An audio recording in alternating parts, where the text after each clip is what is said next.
Good afternoon. Oh. Thank you all so much for coming on this beautiful Gloucester day. Welcome to the new Cape Pond Ice.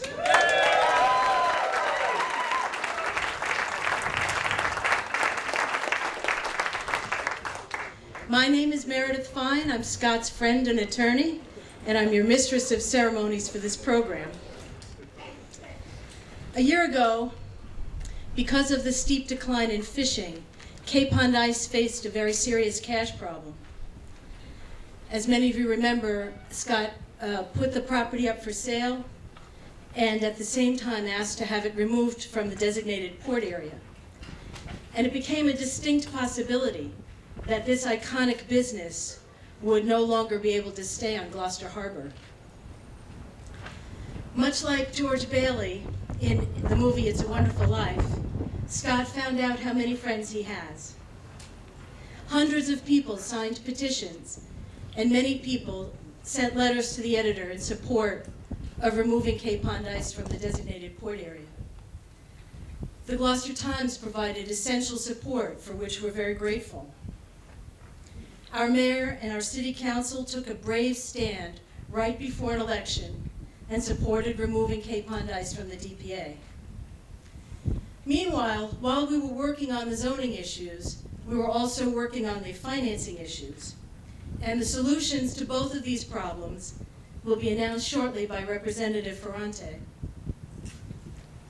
A year later, we are here to thank you, to thank the wonderful people on this podium, and to thank the people of Gloucester.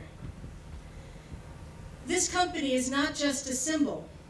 It's not just a postcard suitable for framing or a cool sweatshirt. It's a real business with real employees and real customers. And it is here today because a community pulled together and a government worked. The first person I have to thank today is not here. Annalay Babson provided essential marketing help at the beginning of this long process.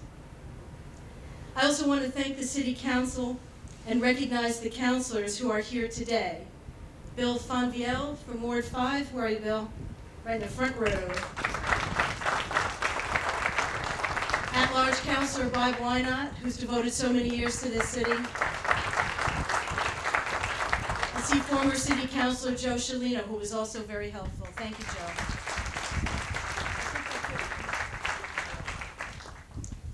Our program will be opened by the Reverend Wendy Fitting, followed by Representative Ferrante, Senator Bruce Tarr, Mayor Carolyn Kirk, Mike Galligan, the Vice President of Mass Development, Neil Martin, the Chief Operating Officer of the Massachusetts Growth Capital Corporation, City Council President Paul McGeary, and the man of the hour, Scott Memhard. Reverend Fitting will close the program, and then we hope that you all stay for a wonderful lunch from Virgilio's and for tours. In an excess of modesty, what I think of as an excess of modesty, the Rockport National Bank has passed on the chance to make a speech, for which you can thank them later. But we would not be here today without the support of Mike Luster, Margaret Murphy, Sal Frontero, and the board of the Rockport National Bank. Thank you so much.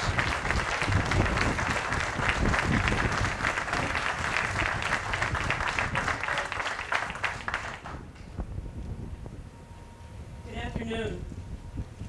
When Scott asked me to do this, he was remembering a long poem by Wendell Berry that ends with the words, practice, resurrection. And the spirit of it, it's too long to read. The spirit of it is that resurrection and regeneration are something that all of us have to take responsibility for. It takes courage and imagination.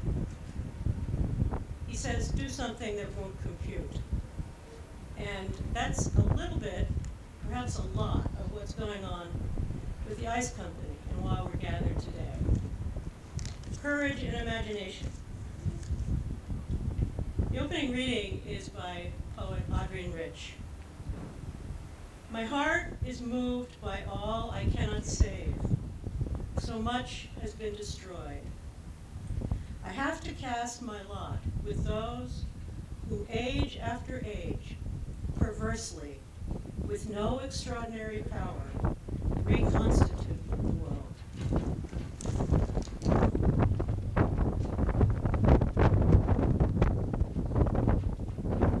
Our next speaker is a representative from Gloucester, Anne Margaret Ferrante.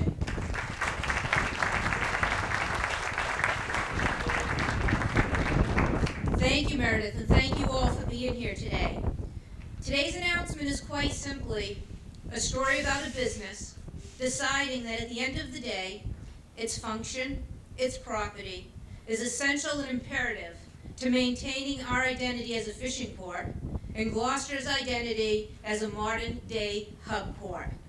As a result of Cape Cod Ice recognizing that its identity and its purpose, by definition, truly remain in the designated port area. Today's announcement is as much about a commonwealth than heard the business's desire, mainly the desire of its owner, who deserves a lot of credit today. Go ahead, give him a round of applause. He deserves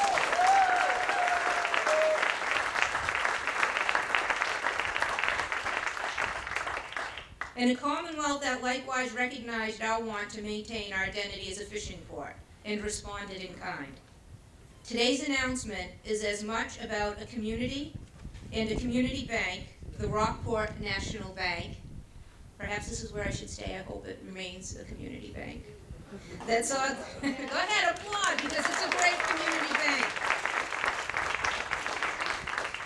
That saw the direction that the business, the Commonwealth, and the community was headed in, acknowledged the desire of Cape Cod Ice and Scott Memhard, and stepped up to serve as the third leg in a sturdy foundation to bring the desire, the purpose, the identity together to ensure a 400-year tradition as Gloucester, as the oldest fishing port in the country, would continue and remain. Today's announcement goes as follows.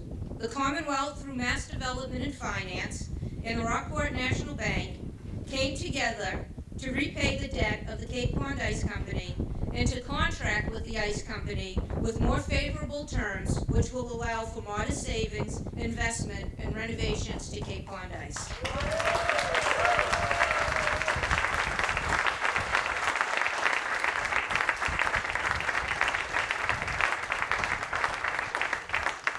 The Commonwealth, through Mass Growth Capital Corp., came forward with a line of credit with favorable terms, which will allow for the purchase of new efficient equipment to further shore up Cape Cod Ice's future.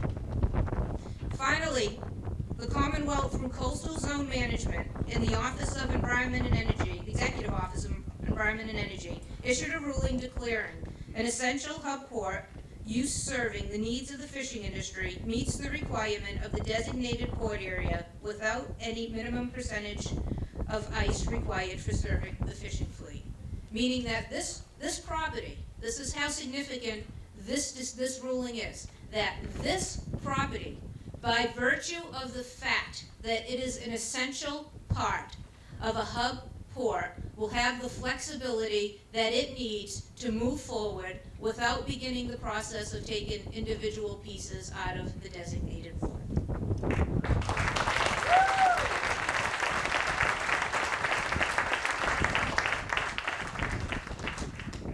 Now, as the Vice Chair of the Joint Committee on Economic Development and Emerging Technology, let me say this. This is exactly how state government should work with local businesses, should work with the mayor, with town leaders, with the state delegation, with community banks to keep people in business and to move forward with new potential. And I know, having worked with Meredith and Scott, I know that there's a lot of things to come from the potential of this deal.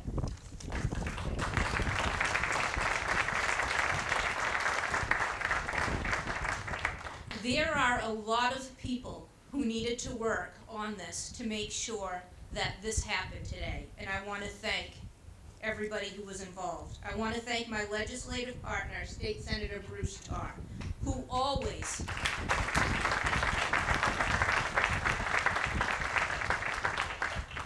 always works in concert with me on local and state issues in bipartisan fashion to protect and promote our district and our hometown. Thank you, Bruce.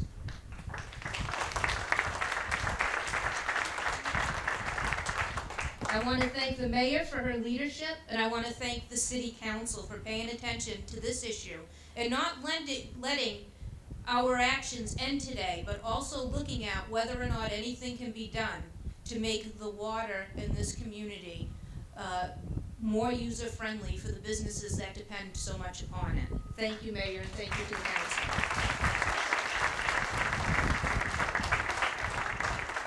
I want to thank our community bank, Rockport National Bank, for coming forward in partnership with Mass Development, Mass Capital Growth to offer the financial benefits deserving of one in the DPA, and saying specifically to a company in the DPA, it means something to us that you make the sacrifice to stay in the DPA so that we can ensure Gloucester's identity as a fishing port for the future. Thank you.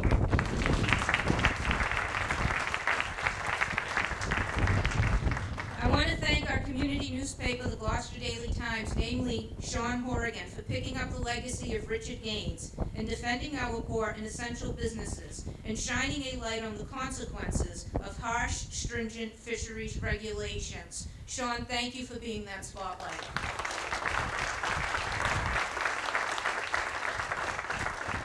And most of all, I want to thank two people who today would not have been possible, no matter what the efforts of everybody else were.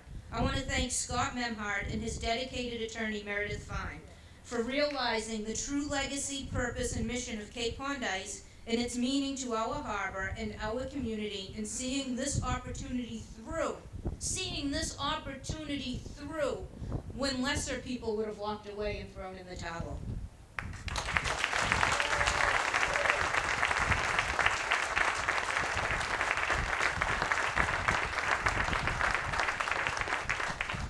Today, very simply, today is what community is all about. I want to thank everybody for coming today. It's been a pleasure to work with all of you, and most importantly, to save a deserving business, to promote a deserving business, and to protect our identity as the nation's oldest and leading seaport. Thank you.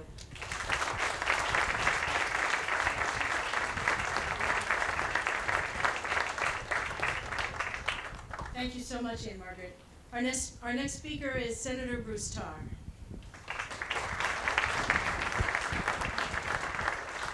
Well, thank you very much, Meredith. And I happen to notice somebody left a watch on the podium. I hope that wasn't a suggestion. And it doesn't matter because I'm not going to look at it anyway. It is absolutely an honor to be here today. An honor to be here today when we mark some very significant things. One very significant thing is that we continue the legacy of commercial fishing in this port, in this state, and in this country. But as we do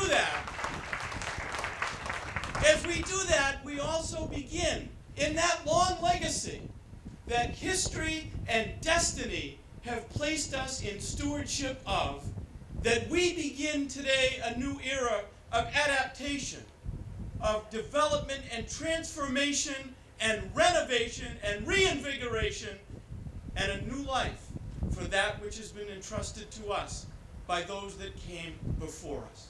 And so symbolic of that new life is this very business. 166 years, and boy, I can tell you, we look forward now to 166 more. And Scott, we hope that you're there for that next 166 as well.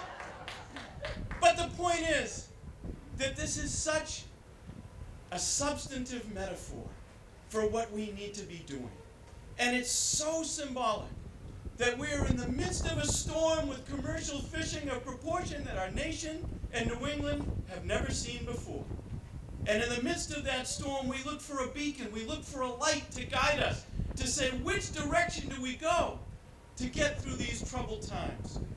Do we abandon the industry and look for something new? Or do we stay with it and evolve it and bring it into a new era? And it was that path that we chose.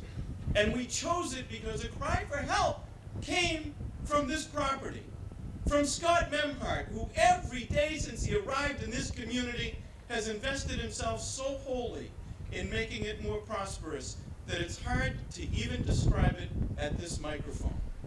And you know, when Scott Memhart says, "I need help," then we've got a problem.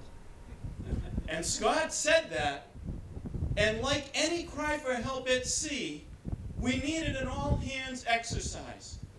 And all of the hands came on deck. They're under this tent. They're on this dais.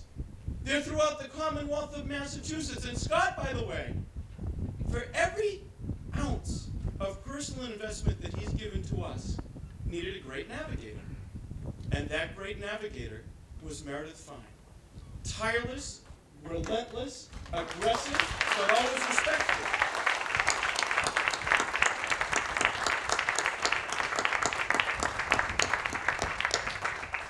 And so the request was simple. We need help. The legislative delegation turned to Mayor Kirk and the city council and said, "What do you want to do?" And they affirmed in as strong a terms as possible, "We want to help." And they took that stand on behalf of this community. And when they did that, they stood up for a legacy that's 400 years old. And they did it in a way that we should be proud of and said, "Help Cape Pond Ice." Now at the beginning, it seemed like it was going to be a fairly simple thing. Yeah, I know why you're laughing. It seemed like a rather blunt sort of a change that would maybe, in the immediate sense, offer some relief, but in the long term, might have consequences that folks were fearful of. And those consequences were that we would have a domino effect, that we would slowly and property by property by property lose the legacy that we cherish. And we were concerned about that too.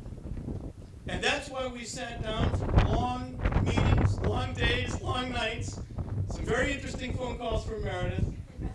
And we said, we're going to get through this. And we're going to be that beacon that we need in the storm.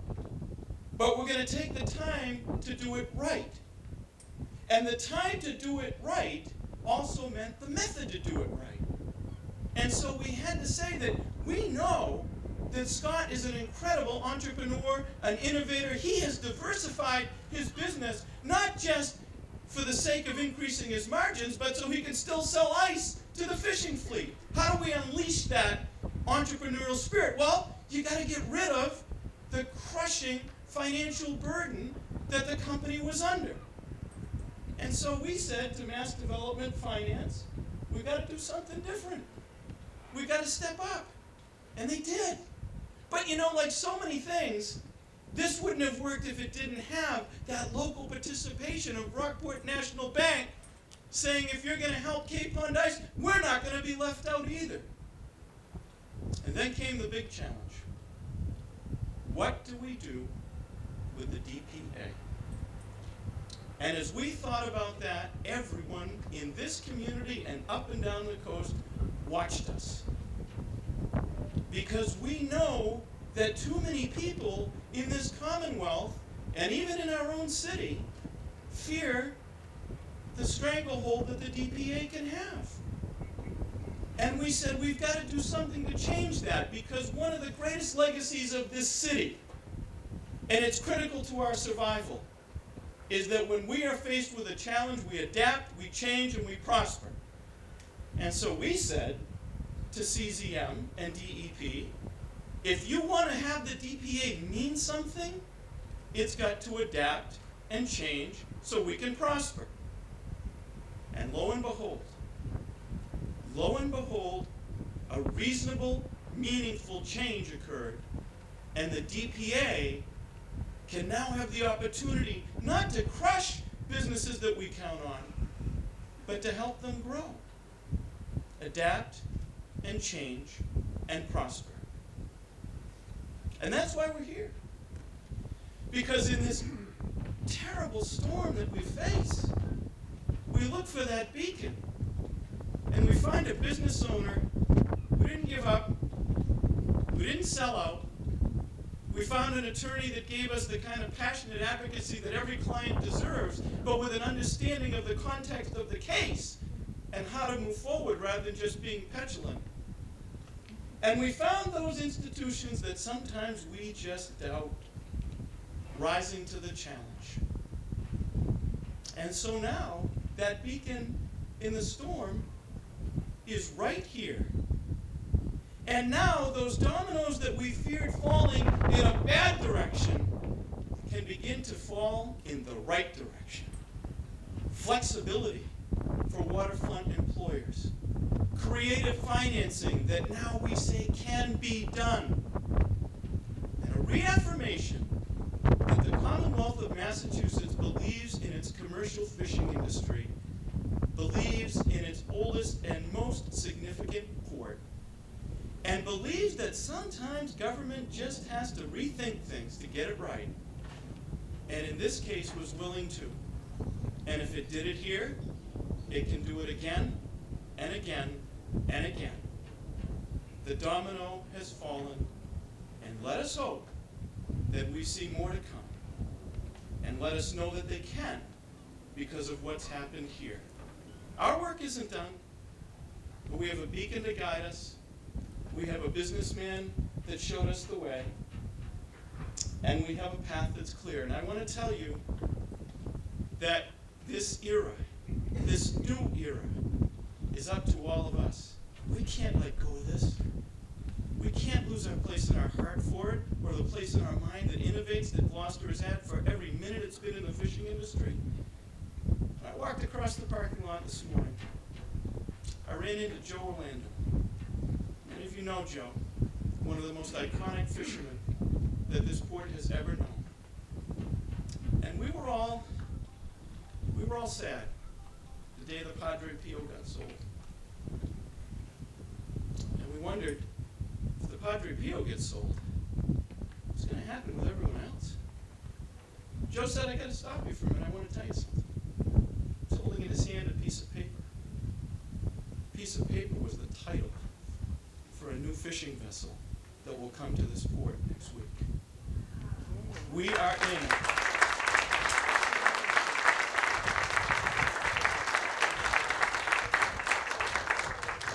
We are in the beginning of a new era.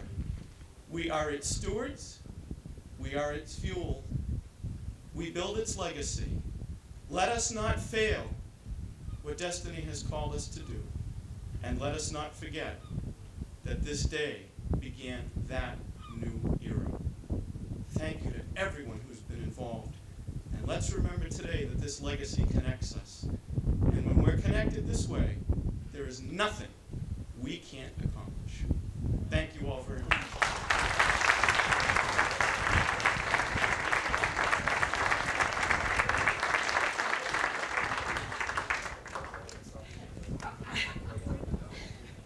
I hope my spouse Janet, who's here today, doesn't mind watching this video a few hundred times.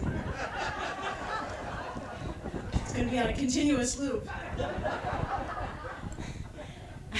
Before I introduce the next speaker, first of all, I want to thank the Gloucester Times and the Cape Ann Beacon and Cape Ann TV for covering this event today. I also want to say that we're accustomed here on Cape Ann. We're spoiled. We get to see Ann, Margaret, and Bruce come up and cut ribbons and make wonderful speeches and give out awards. But to actually watch them work was amazing. And to see how effective and well respected that both of them are on Beacon Hill was really wonderful. And they are true champions of Cape Ann. Thank you.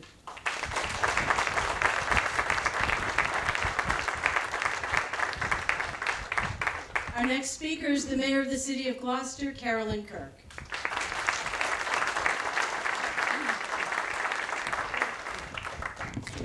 Thank you, Meredith. We have a little saying that we have that whoever gets to go after Bruce has drawn the short straw. That would be me today.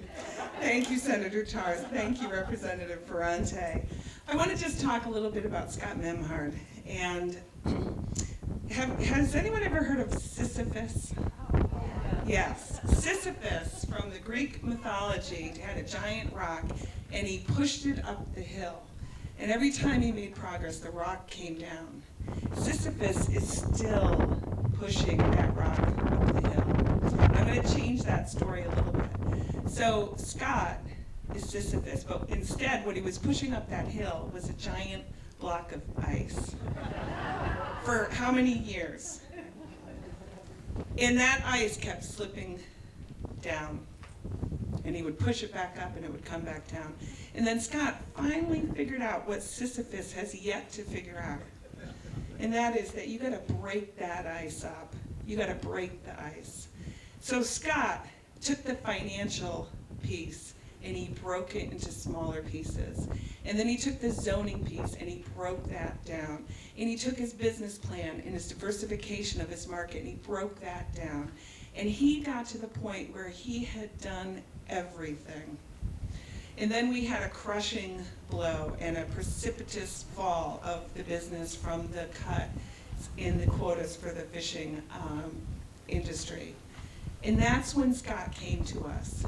And I said to him, Scott, what you're asking is for us to set forth what is the potential domino effect that could lead to the decline and the loss of the working waterfront. And I said to him, have you done everything in your power? Have you turned over every rock? Have you exhausted every single opportunity that you have as a business owner and an employer? And the answer, and we